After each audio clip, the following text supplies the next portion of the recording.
പാഠം 548. കുട്ടികൾ പഠിക്കട്ടെ.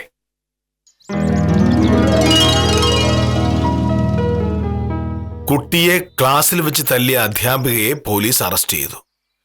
ക്ലാസ്സിൽ സംസാരിച്ചതിന് 4ാം ക്ലാസ് വിദ്യാർത്ഥിയെ തല്ലുകയും വെയിലത്ത് നിർത്തുകയും ചെയ്തു എന്ന കുട്ടിയുടെ മാതാപിതാക്കളുടെ പരാതിയെ തുടർന്നാണ് അധ്യാപികയെ പോലീസ് അറസ്റ്റ് ചെയ്തത്. കുട്ടികളെ പഠിപ്പിക്കും. എന്താണ് രാവിലെ തന്നെ ഭയങ്കര ദേഷ്യത്തിലാണല്ലോ, എന്തുപറ്റി? നീ നോക്കു പാമേ, ഒരു കുട്ടി ക്ലാസ്സിൽ ഇരുന്ന് വർത്താനം പറഞ്ഞു. അധ്യാപിക ആ കുട്ടിയെ ഒന്ന് തല്ലി പോലും. കുട്ടിയുടെ മാതാപിതാക്കൾ അധ്യാപികയ്ക്കെതിരെ ഉടനെ കേസ് കൊടുത്തിരിക്കുന്നു. പോലീസ് അധ്യാപികയെ അറസ്റ്റ് ചെയ്തു. ഇങ്ങനെ പോയാൽ അധ്യാപകർ എങ്ങനെ കുട്ടികളെ ശിക്ഷിക്കും? അധ്യാപകരുടെ ജോലി കുട്ടികളെ ശിക്ഷിക്കുക എന്നുള്ളതല്ലല്ലോ മോഹനേട്ടാ, പഠിപ്പിക്കുക എന്നുള്ളതല്ലേ. എന്ന് പറഞ്ഞാ ക്ലാസ്സിൽ ഒരു കുട്ടി കുസൃതി കാണിക്കുകയോ അനുസരണക്കേട് കാണിക്കുകയോ ചെയ്താൽ ശിക്ഷിക്കണ്ടേ? എന്തിന്? കുട്ടികളാവുമ്പോ കുസൃതി കാണിക്കും, അനുസരണക്കേട് കാണിക്കും. അതുകൊണ്ടാണല്ലോ നമ്മൾ അവരെ കുട്ടികൾ എന്ന് വിളിക്കുന്നത്. കുട്ടികളായിരിക്കുമ്പോ കുസൃതി കാണിക്കാതെ മുതിർന്നു കഴിയുമ്പോ കുസൃതി കാണിക്കുന്നതാണ് ശരിക്കും തല്ലുകൊള്ളേണ്ട കാര്യം. നീ എന്താ പറഞ്ഞു വരുന്നത്? കുട്ടികൾ എന്ത് തോന്നിയ ദിവസം കാണിച്ചാലും ശിക്ഷിക്കരുത് എന്നാ?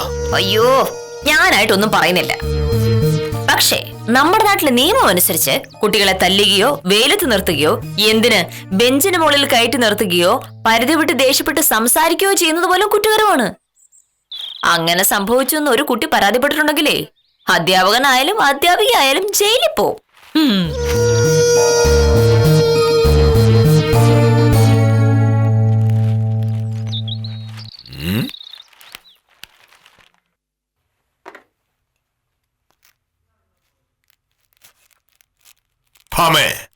എത്രയോ കാലങ്ങളായി നമ്മുടെ നാട്ടിലെ സ്കൂളുകളിൽ തെറ്റ് ചെയ്യുന്ന കുട്ടികളെ അധ്യാപകർ ശിക്ഷിക്കുന്നു.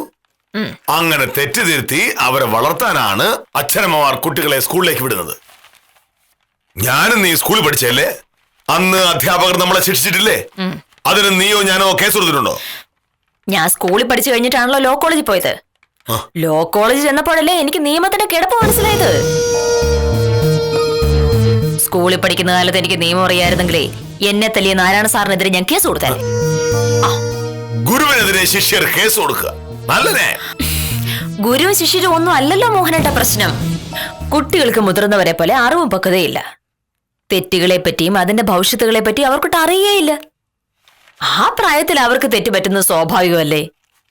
അങ്ങനെ തെറ്റുപറ്റുമ്പോ കുട്ടികളെ പറഞ്ഞു മനസ്സിലാക്കി അവരെ തിരുത്തുക എന്നുള്ളതാണ് അധ്യാപകർ ചെയ്യേണ്ടത്, അല്ലാതെ തല്ലുക എന്നുള്ളതല്ല. വലിയ തെറ്റുകൾ ചെയ്യുന്ന കുട്ടികളെ ഉപദേശിച്ചിട്ട് എന്താണ് കാര്യം?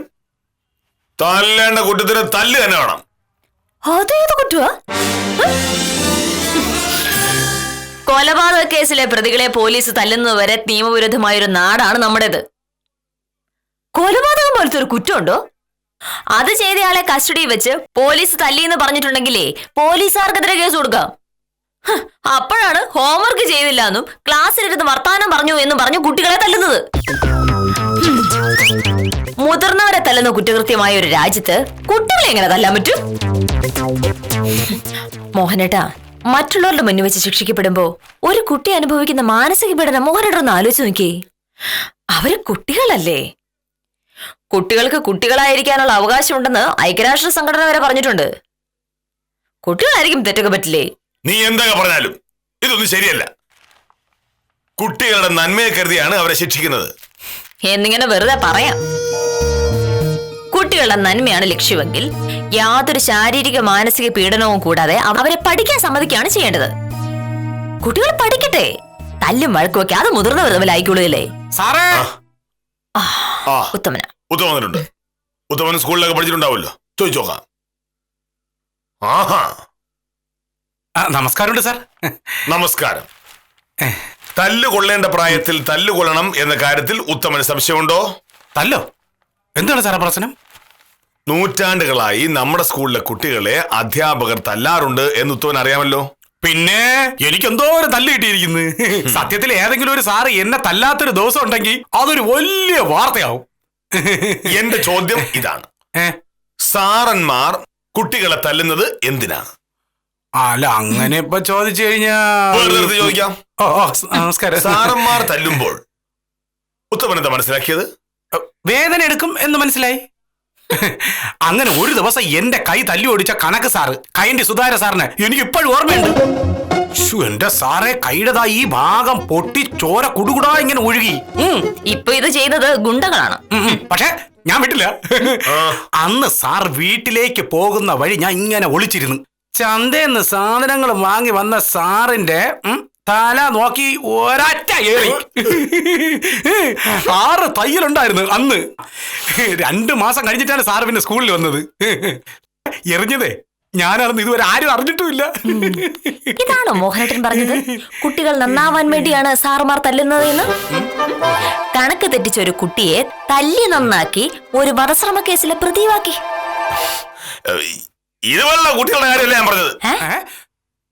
ഗുരുഭക്തിയുള്ള കുട്ടികളെ പറ്റിയാണ്. ഗുരുവിന്റെ ജോലി പഠിപ്പിക്കുക എന്നതാണ്, ശിക്ഷിക്കുക എന്നതല്ല. അത് കൃത്യമായി ചെയ്യുന്ന ഒരു ഗുരുവിനോടും ഒരു കുട്ടിയും അനാദരവ് കാണിക്കില്ല. മോഹനേട്ടൻ തന്നെ ഒന്ന് അന്വേഷിച്ചു നോക്ക്. ഏത് സ്കൂളിലെ ആയാലും കുട്ടികളെ തല്ലുന്ന അധ്യാപകർക്ക് പഠിപ്പിക്കാൻ അറിയില്ല. പഠിപ്പിക്കൽ എന്ന് പറയുന്നത് ലോകത്തിലെ ഏറ്റവും മഹത്തായ ജോലിയാണ്. മഹത്തായ ജോലികൾ ചെയ്യുന്നവര് തെരുവ് ഗുണ്ടകളെ പോലെ പെരുമാറില്ല. സാറേ ഞാൻ വന്നതേ ആ താമരാക്ഷന്റെ ജാതി സർട്ടിഫിക്കറ്റിന്റെ കാര്യം പറയാനാണ്. എന്ത് ഉത്തമൻ ഇത്രക്കാരെന്ന് എനിക്കറിയില്ലായിരുന്നു. എന്ത് സാറേ ജാതി സർട്ടിഫിക്കറ്റ് ചോദിക്കുന്ന മോശമാണോ? മോശം അതല്ല, സ്വന്തം അധ്യാപകനെ ഒളിഞ്ഞിരുന്ന് കല്ലെറിഞ്ഞ് കൊല്ലാൻ ശ്രമിച്ച ഉത്തമനുമായി എനിക്ക് യാതൊരു ബന്ധവും ഇനിയില്ല. ഗുരുത്വദോഷി. അയ്യയ്യോ അത് പറയണ്ടായിരുന്നു. ഇനിയിപ്പോ താമരാക്ഷന്റെ ജാതി സർട്ടിഫിക്കറ്റ് എന്തോ ചെയ്യും? രാവിലെ ഒരു ചായ കിട്ടില്ലല്ലോ ശിശുപാലൻ ചേട്ടാ. സാധാരണ ശിശുപാലൻ ചേട്ടൻ പോകുമ്പോ ഞങ്ങൾക്ക് 2 ചായ വാങ്ങുന്നതല്ലേ. ചായ എനിക്കും കിട്ടില്ല പ്രൊഫസറെ. ശിവരായൻ ഇന്ന് ഹോട്ടലിൽ തുറന്ന് 8:30 മണിക്കാ. അവന്റെ കൊച്ചിന് സുഖമല്ലാതെ ആശുപത്രി കൊണ്ടുപോയിരിക്കായിരുന്നു. ഞാൻ ചെന്നപ്പോഴേ അടുപ്പ് കത്തിക്കാൻ തുടങ്ങുമായിരുന്നു. ചായ ഇങ്ങോട്ട് കൊടുത്തു വിടാന്ന് പറഞ്ഞു. രാവിലെ ചായ കുടിക്കാമെന്നതോ ജോലി ചെയ്യാമെന്നതോ? നിങ്ങളൊക്കെ ചായയോട് കാണിക്കുന്ന ഈ ആത്മാർത്ഥത ജോലിയോട് കാണിച്ചിരുന്നുവെങ്കിൽ നാടെന്നെ നന്നായനെ. താലൂക്ക് ഓഫീസ് കൊടുക്കാനുള്ള ഫയൽ എഴുതി വെക്കണമെന്ന് ഞാൻ പറഞ്ഞിട്ട് എന്തായി സ്വയം പ്രഭേ? ഇന്നലെ ആ ജോലി തീർത്തിട്ടാ ഞാൻ വീട്ടിൽ പോയത് സാർ. ഫയല് സാറിന്റെ മേശപ്പുറത്ത് വെച്ചിട്ടുണ്ട് സാർ. ഇനി ചായയുടെ കാര്യം പറഞ്ഞിരിക്കാതെ ജോലിയാ നോക്ക്.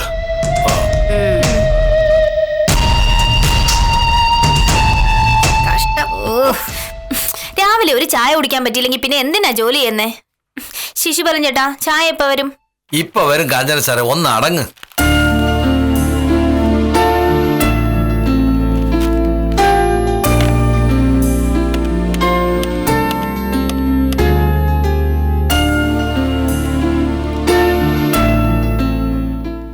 സാർ മോഹനേഷനാ. ഞാനൊരു 12 മണിയാകുമ്പോൾ താലൂക്ക് ഓഫീസിലേക്ക് എത്തും. ഓ സാർ, ഫയൽ റെഡിയാണ്. ശിശുപാലൻ സാറേ ചായ. അപ്പുവാണോ ചായയും കൊണ്ടുവന്ന്? ശിവരായൻ വരുമെന്നാ ഞാൻ കരുതിയത്. അമ്മാവനോട് തിരക്കാ, ജോലിക്കാര് വന്നിട്ടില്ല. ജോലിക്കാർ വരില്ല എന്ന് പറയുന്നതിൽ വലിയ കാര്യമൊന്നുമില്ല കാഞ്ചന സാറേ. ജോലിക്കാർ വരാതിരുന്നാൽ അത്രയും കാശൂടെ സ്വന്തം പോക്കറ്റിൽ കിടക്കുമെന്ന് വിചാരിക്കുന്ന ആളാ ശിവരാജൻ. എനിക്ക് അവനെ എത്ര കൊല്ലായിട്ട് അറിയാം. അപ്പുവിന്റെ അമ്മയ്ക്ക് സുഖമല്ലേ? ശിവരാജൻ ചേട്ടന് മനസാക്ഷി ഉള്ളോണ്ട് ദേവിക്ക് ചേച്ചി അപ്പു രക്ഷപ്പെട്ടു. ഇല്ലെങ്കിൽ എങ്ങനെ ജീവിക്കുമായിരുന്നു? അത് വാസ്തവാ. 4-5 കൊല്ലമായിട്ട് അപ്പു അമ്മ അമ്മാവിന്റെ കൂടെയല്ലേ. മനസാക്ഷിയെ കുറിച്ചൊന്നും പറയാതിരിക്കാൻ നല്ലത്. അപ്പു നല്ല അസലായിട്ട് ജോലി ചെയ്യുന്നുണ്ട്. അതിന് ശിവരായൻ കൂലിയൊന്നും കൊടുക്കുന്നില്ല. ഇവന്റെ പഠിപ്പ് വരെ ശിവരായൻ നിർത്തിച്ചു. ശിശുപാല, ഇതാരാ? സാറേ, ഇത് ഹോട്ടൽ നടത്തുന്ന ശിവരാജന്റെ അനിയത്തിയുടെ മകനാ അപ്പു. ഇവന്റെ അച്ഛൻ മരിച്ചത് പിന്നെ ശിവരാജന്റെ കൂടെയാ താമസം. അപ്പോ സ്കൂളിൽ പോകുന്നില്ലേ? ഇല്ല, അതെന്താ? ഹോട്ടലിൽ ജോലിയുണ്ട്. സ്കൂളിൽ പോണ്ടെന്ന് അമ്മാവൻ പറഞ്ഞു. നല്ല അസലായിട്ട് പഠിക്കാനും സാർ, നന്നായിട്ട് പാട്ടും പാടും. ഇവന്റെ പഠിപ്പ് നിർത്തി അറിഞ്ഞ് ഞാൻ ശിവരായനോട് പറഞ്ഞതാ പഠിച്ച് രക്ഷപ്പെട്ടു പോട്ടെ ഇവനെ സ്കൂളിൽ വിടാൻ. അപ്പൊ ശിവരായൻ പറയാ അങ്ങനെ ചെലവാക്കാൻ കാശില്ല എന്ന്. എന്റെ അച്ഛൻ ഉണ്ടായിരുന്നെങ്കിൽ എന്നെ സ്കൂളിൽ വിട്ടേനെ.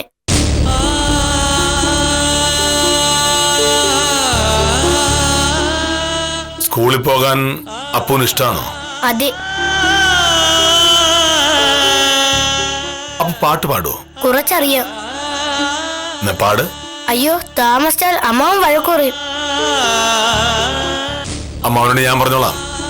അപ്പൊ ഒരു പാട്ട് പാടാം. അപ്പു പറഞ്ഞ നേരാ. തിരിച്ചു ചെല്ലാൻ വൈകിയ ശിവരാജന്റെ മട്ട് മാറും. അത് ഞാൻ നോക്കിയോളാന്ന് പറഞ്ഞില്ലേ? അപ്പൊ പാടൂ. കണ്ണു തുറക്കാത്ത ദൈവങ്ങളെ, കരയാനറിയാത്ത ചിരിക്കാനറിയാത്ത കളിമൺ പ്രതിമകളെ. ഇതെങ്ങോട്ടാ ശിവരാജ്? ഈ നേരത്തെ ഹോട്ടൽ തുറന്നില്ലേ? ഹോട്ടൽ തുറന്നിട്ട് എന്താ കാര്യം? ഒരു ചെറുക്കനുള്ളതേ ഒരു ജോലി ചെയ്യത്തല്ലേ. വില്ലേജ് ഓഫീസിൽ 3 ചായ കൊണ്ടു കൊടുക്കാൻ പോയിട്ട് നേരം എത്രയായി? ഇതുവരെ വന്നിട്ടില്ല. എവിടെയെങ്കിലും എന്തെങ്കിലും കാഴ്ച കണ്ട് നിൽക്കുകയായിരിക്കും. അവന് ഞാൻ വച്ചിട്ടുണ്ട്. പോരെ? ഓ ശരി. അപ്പൊ നന്നായി പാടുന്നുണ്ടല്ലോ. ഇനി എന്തൊക്കെ അറിയാം അപ്പുന്? മിമിക്രി അറിയാം. കൊള്ളാലോ. അതവിടെ വച്ചോ. സത്യനാ സത്യനാ. അമ്മേ, ഞാൻ നാളെ അമേരിക്കക്ക് പോവാ. പോയതിനും ഒരു കൊമ്മനെ കൊണ്ടുവരും, നെത്തോലി. അമ്മേ, ഈ ശാരദ പിഴച്ചാണോ? പിഴച്ചുള്ള മിടുക്കൻ. ഇനി ജഗദീഷ് സാർ. ഓ ജഗദീഷ്. ജഗദീഷ്. എക്സ്ക്യൂസ് മീ, കാക്ക തൂരെന്ന് തോന്നുന്നു. മുഖത്തായില്ലല്ലോ. അതെ. എന്താ ഇവിടെ? ഞാൻ ഈ സാറ് പറഞ്ഞതുകൊണ്ട്. ഇതെന്താ സാറേ? വില്ലേജ് ഓഫീസോ ക്ലബോ പാട്ടും കൂത്തും ഒക്കെ? ഈ ചെറുക്കൻ അവിടുന്ന് പോയിട്ട് നേരെ എത്രയായി? അവിടുന്ന് ജോലി കാര്യം മിമിക്രി നടക്കട്ടെ. ഞാൻ പോരാ.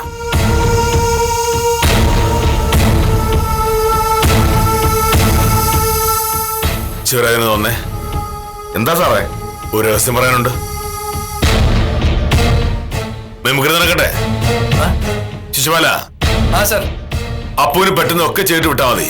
ശരി സർ.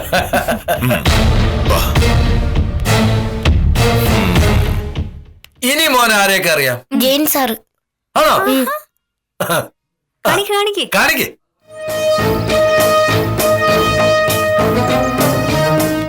എന്താ സാറേ ഇതൊക്കെ? അവിടെ എന്നെ സഹായിക്കാൻ ഒരാളില്ല. ശിവരാജന് കുട്ടികളില്ലേ? ഉണ്ട്, 2 പേര്. അവരും ഹോട്ടലിൽ ജോലി ചെയ്യാണോ? അവര് നന്നായിട്ട് പഠിക്കും. അതുകൊണ്ട് സ്കൂളിൽ വിട്ടു. ഭാഗ്യക്കേട് കൊണ്ട് ഭർത്താവ് മരിച്ചുപോയ സഹോദരിയെ സംരക്ഷിക്കുകയാണെന്ന പേരിൽ അവരുടെ മകനെ കൊണ്ട് ഹോട്ടൽ ജോലി ചെയ്യിപ്പിക്കുക. ചുമ്മാതല്ലോ സാറേ, ചെലവിന് കൊടുത്തിട്ടല്ലേ?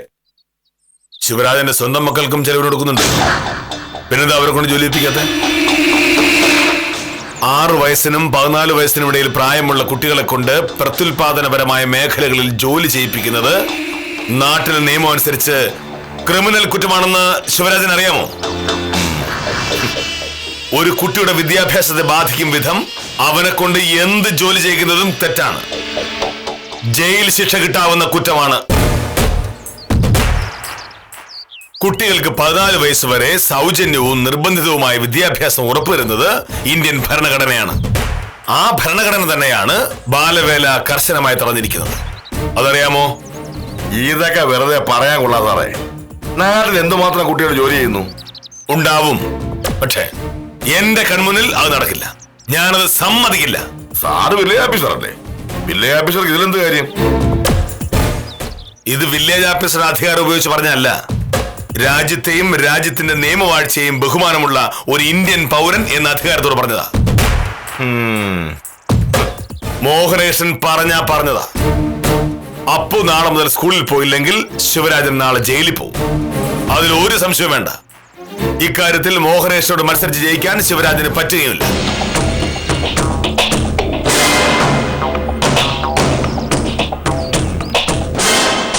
ശിവരാജ, ഉച്ചയാകുമ്പോ ഞാൻ അതുവഴി വരുന്നുണ്ട്. അപ്പുവിനെ അന്നേരം കൊണ്ടുവന്ന് വിടാം. ഞാൻ വരുമ്പോ ശിവരാജന്റെ ഹോട്ടലിന് മുന്നിൽ ഒരു ബോർഡ് ഉണ്ടാവണം. ഈ സ്ഥാപനത്തിൽ ബാലവേല ഇല്ല എന്ന്. അതും നിയമമാണ്. പഞ്ചായത്ത് ലൈസൻസ് വന്നപ്പോ അങ്ങനെ ഒരു വ്യവസ്ഥ അതിൽ ഉണ്ടായിരുന്നു. ബോർഡ് എഴുതി വയ്ക്കാൻ മറക്കണ്ട.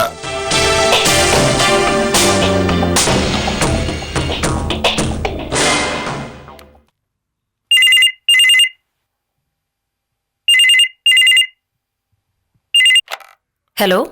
ആ, സത്യഭാമ വക്കീലല്ലേ? അതെ, ആരാ? ഞാൻ ശിവരാജനാണ് വക്കീലേ. ഹോട്ടൽ നടത്തുന്ന ശിവരാജൻ. ആ, എന്താ ശിവരാജ? ഇപ്പൊ കാണാനില്ലല്ലോ. എന്റെ വക്കീലെ, ഞാൻ ഒരു കാര്യം പറയുന്നതുകൊണ്ട് വേറൊന്നും വിചാരിക്കരുത്. മോഹനകൃഷ്ണ സാറിന് ഇത് എന്തിന്റെ അസുഖാ? എന്താ ശിവരാജ? വക്കീലെ, ഞാൻ എന്റെ കാര്യം നോക്കി മര്യാദയ്ക്ക് ബിസിനസ് ചെയ്ത് ജീവിക്കുന്ന ഒരാളാ. എന്റെ കാര്യത്തിൽ മോഹനകൃഷ്ണ സാർ ഇടപെടുന്ന എന്തിനാ? എന്താ ഉണ്ടായത് അത് പറയൂ. വില്ലേജുമായിട്ട് ബന്ധപ്പെട്ട എന്തെങ്കിലും കാര്യമാണെങ്കിൽ കുഴപ്പമില്ലായിരുന്നു. ഇത് സാറ് വെറുതെ പ്രശ്നം ഉണ്ടാക്കുക. നാട്ടിലെ പ്രശ്നങ്ങളിൽ ഒരു പൗരൻ എന്ന രീതിയിൽ ഇടപെടുമെന്ന് എന്റെ ഹോട്ടൽ പൂട്ടിക്കൊന്നും പറഞ്ഞു. എന്തിന്? സാറിന് ഭ്രാന്ത് അല്ല എന്ത്? വക്കീലെ, എന്റെ കേസല്ല ഞാൻ വക്കീലിനെ ഏൽപ്പിച്ചിരിക്കുന്നത്. അതും പോരാഞ്ഞ് ഞാൻ എനിക്ക് പരിചയമുള്ള എത്ര പേരുടെ കേസാ വക്കീലിനെ പിടിച്ചു തന്നിരിക്കുന്നു. ആ നന്ദി വക്കീല് കാണിക്കണം. അല്ല, ദയവായി എന്നെ ഉപദ്രവിക്കരുതെന്ന് മോഹനകൃഷ്ണ സാറിനോട് പറയണം. ഞാൻ എങ്ങനെയെങ്കിലും ജീവിച്ചു വെക്കോട്ടെ.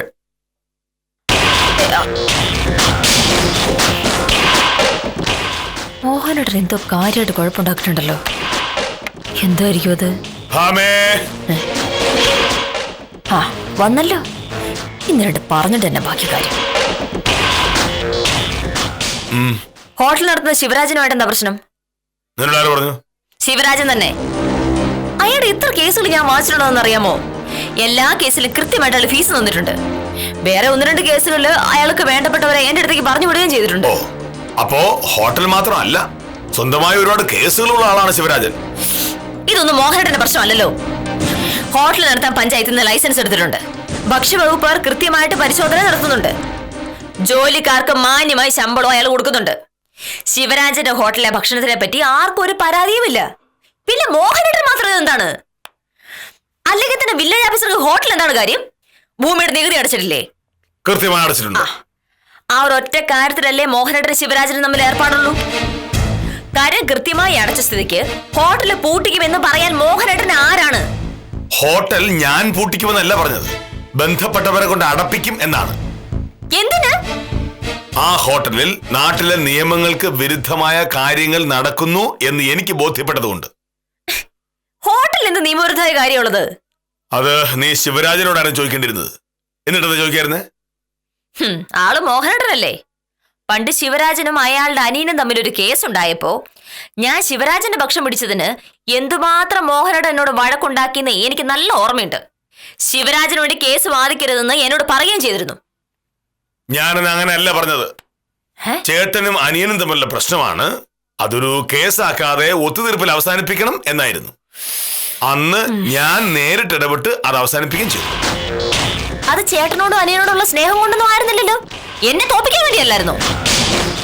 ഇന്ന് രാവിലെ നീയാണ് പറഞ്ഞത് ഒരാൾക്ക് ഒരു തെറ്റ് പറ്റുമ്പോൾ ശിക്ഷിക്കുകയല്ല വേണ്ടത്, അയാളെ പറഞ്ഞു തിരുത്തുകയാണ് വേണ്ടത് എന്ന്. ശിവരാജന്റെ അനിയന് അന്നൊരു അബദ്ധം പറ്റി, അത് ഞാൻ പറഞ്ഞു തിരുത്തി. ഇന്ന് ശിവരാജനൊരു അബദ്ധം പറ്റി, പക്ഷേ അത് പറഞ്ഞു തിരുത്താൻ നോക്കിയപ്പോ ശിവരാജന് അഹങ്കാരം. കുട്ടികളെ പറഞ്ഞു തിരുത്തണോന്നാണ് ഞാൻ രാവിലെ പറഞ്ഞത്, മുതിർന്നവരെ തിരുത്തുന്ന കാര്യമല്ല. ചില സമയങ്ങളിൽ മുതിർന്നവരെ തിരുത്തിയാലേ കുട്ടികളെ സഹായിക്കാൻ പറ്റും. അതെന്ത് കേസ്? അങ്ങനെയും കേസുണ്ട്. ഇതൊന്നും അറിയാതെ വെറുതെ വക്കീലാണെന്ന് പറഞ്ഞ് നടന്നാ മതി. എന്താ കാരണം തെളിച്ച് പറ മോനേട്ടാ. ആദ്യം പോയി ആ വന്നായിരുന്നു നോക്ക്. ചെല്ല്.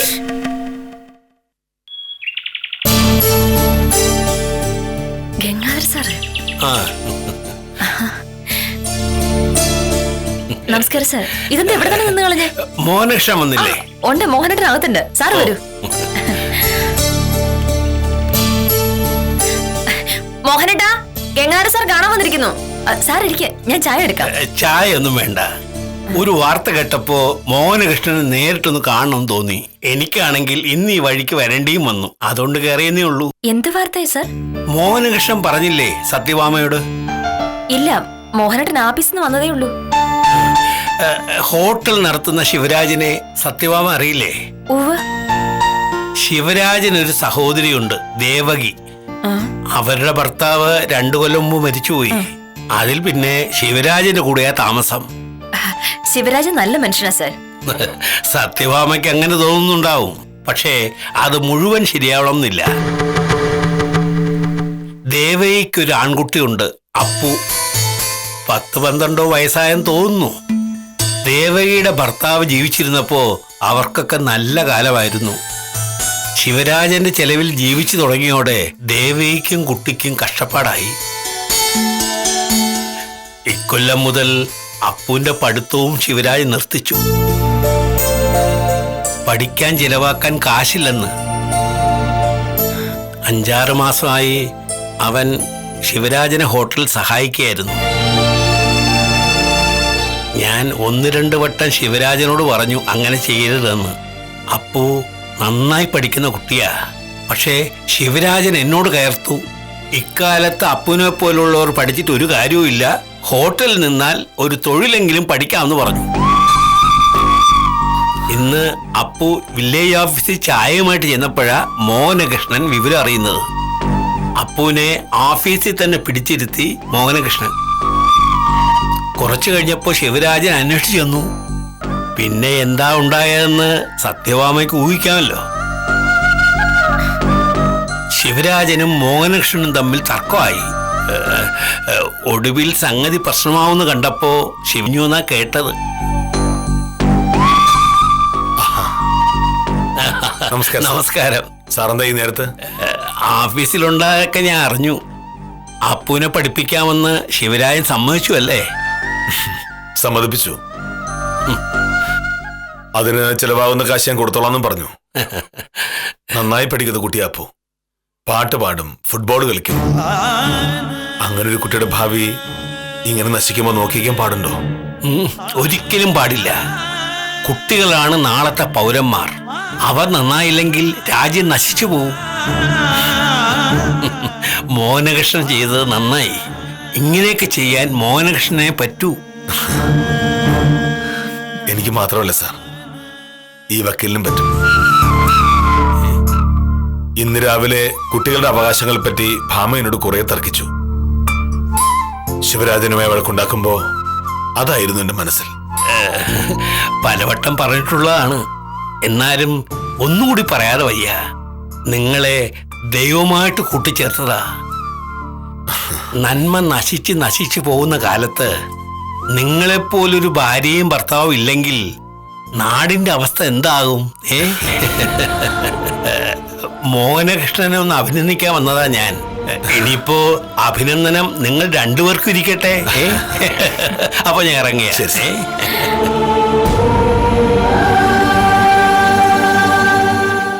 അപ്പൊ ഇതിനാണ് ശിവരാജൻ എന്നെ വിളിച്ചത്? അയാളോട് കൊള്ളാലോ. ഇനി ഇത്തരം കാര്യങ്ങൾ പറഞ്ഞ് എന്നെ വിളിച്ചിട്ട് ശിവരാജൻ വിവരം അറിയും. എന്നാലും മോഹനയുടെ കാര്യം പറയായിരുന്നു. ഞാൻ പറഞ്ഞല്ലോ, ചില സന്ദർഭങ്ങളിൽ മുതിർന്നവരെ തിരുത്തിയാലേ കുട്ടികളെ സഹായിക്കാൻ പറ്റൂ എന്ന് ഞാൻ പറഞ്ഞില്ലേ? അത് ഇതാണ്. എന്റെ വില്ലേജ് ഓഫീസർ അങ്ങനെ പിന്നെയും താരമായി. ഞാൻ മാത്രമല്ലല്ലോ. ഒരു രാഷ്ട്രത്തിന്റെ ഭാവിയാണ് അവിടുത്തെ കുട്ടികൾ.